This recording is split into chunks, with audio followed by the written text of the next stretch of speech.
আসছে শবে বরাতে চাইলে কিন্তু এই মজাদার হালুয়াটা আপনারা তৈরি করতে পারেন। তো হ্যালো এভরিওয়ান, আসসালামু আলাইকুম, welcome back to my channel mother's cooking Salma. সবাইকে ওয়েলকাম জানাচ্ছি আজকের রেসিপিটি দেখার জন্য। আজকের রেসিপিতে থাকছে বিটরুটের হালুয়া রেসিপি। তার জন্য কিন্তু এখানে আমি 5টা পরিমাণ বিটরুট ছিলে খুব সুন্দর করে ধুয়ে গ্রেট করে নিয়েছি। আর এখানে লাগছে আমাদের তরল দুধ। তো দুধটাকে কিন্তু আমি আগে থেকে জাল করে ঘন করে নিয়েছি হাফ কাপ পরিমাণ। তার সাথে লাগছে আমাদের 1 কাপ পরিমাণ চিনি। আর এই তো এখানে নিয়েছি জাফরান 8 থেকে 10-12টা হবে। আর তার সাথে এলাচ, দারচিনি, কাজু বাদাম, কিশমিশ ধুয়ে খুব সুন্দর করে আমি এটা নিয়েছি। আর এই তো এখন কিন্তু চুলায় এসে পড়লাম।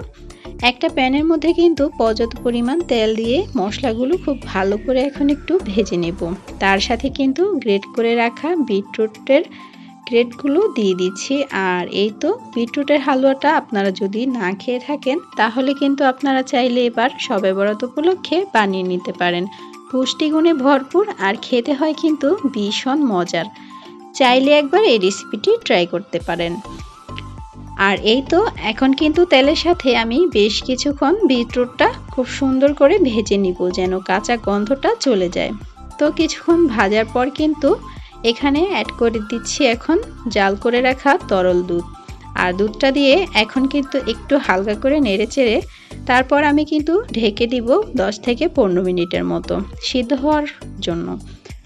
আর এই তো এখানে কিন্তু 10 থেকে 15 মিনিটের মধ্যে দেখেন কতটা দুধটা টেনে গেছে। আর এই তো যখন এই অবস্থায় হালকা হালকা থাকবে দুধটা, আর এই তো এরপর কিন্তু এর মধ্যে আমি ঢেকে দিয়েছিলাম আরেকবার। তো হালকা যখন দুধটা থাকবে বিটরুটের সাথে তখন সেই অবস্থায় কিন্তু দিয়ে দিতে হবে চিনি।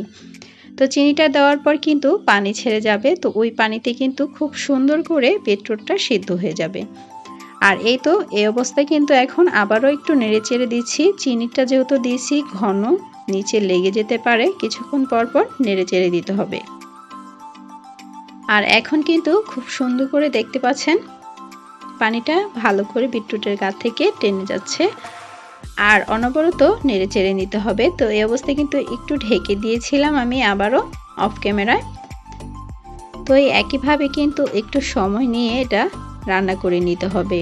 আর এখন কিন্তু এই পর্যায়ে দেখতে পাচ্ছেন পানিটা শুকিয়ে আসছে বিটরুটের গা থেকে। আর যখন দেখবেন প্যানের গা থেকে একদম ছেড়ে যাচ্ছে আর তেলটা বের হয়ে আসছে তখন বুঝতে হবে আমাদের হালুয়াটা ফাইনালি রেডি।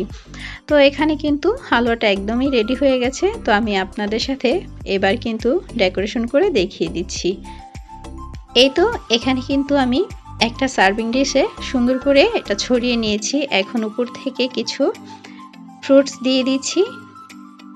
আর এইভাবে করে কিন্তু আপনারা চাইলে এই শবে বরাতে মজাদার একটা নতুন ইউনিক হালুয়া আপনারা বাসার সবার সাথে শেয়ার করতে পারেন। আর এই তো এখানে দিয়ে দিচ্ছি জাফরান উপরের থেকে। আর এই তো বাদাম, কিশমিশ সব কিছু দিয়ে এখন কিন্তু পরিবেশন করে আপনাদের মাঝে দেখিয়ে দিলাম। আজকের ভিডিওটা ভালো লাগলে অবশ্যই কিন্তু রেসিপিটা একবার ট্রাই করতে পারেন। ভীষণ মজাদার এই হালুয়াটা খেতে। আর এই রেসিপিটা ভালো লাগলে অবশ্যই লাইক, কমেন্ট, শেয়ার করবেন। আর আমার চ্যানেলটিকে সাবস্ক্রাইব করে পাশে থাকতে পারেন। পাশে থাকা বেল বাটনটি ক্লিক করে রাখবেন আমার নিত্য নতুন ভিডিওগুলো পেতে সবার আগে। তো সবাই অনেক বেশি ভালো থাকবেন। আল্লাহ হাফেজ।